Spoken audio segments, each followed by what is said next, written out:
நண்பர்களே, இதுதான் ஹியூமிடிஃபையர். இதோட ஒர்க் என்னென்னு சொன்னால், இதுக்குள்ள நாங்கள் தண்ணி விட்டோம்னு சொன்னால் அது வந்து புகையாக மாற்றிடும். அது எப்படின்னு தான் பார்க்க போகிறோம். ஃபஸ்ட்டு கேப் ஓப்பன் பண்ணிவிட்டு கொஞ்சம் தண்ணி விடுவோம். க்ளோஸ் பண்ணிவிட்டு இதில் கேபிள் கனெக்ட் பண்ணோம்னு சொன்னால் இதில் பார்த்தீங்கன்னு சொன்னால் நீராவி வந்து வருது. ஸோ அதை பிரித்து எப்படி இருக்குன்னு பார்ப்போம்.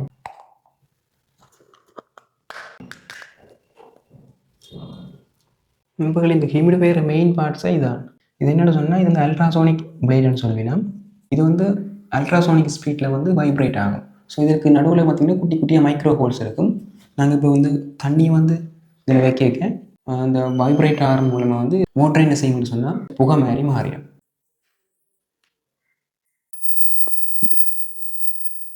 பார்த்தீங்கன்னா சத்தம் கேட்குறது, இதான் வைப்ரேட் ஆகிற சவுண்ட். ஸோ இதே மாதிரி என்ன வீட்டில் சந்தேகம் வரைக்கும் பாய்.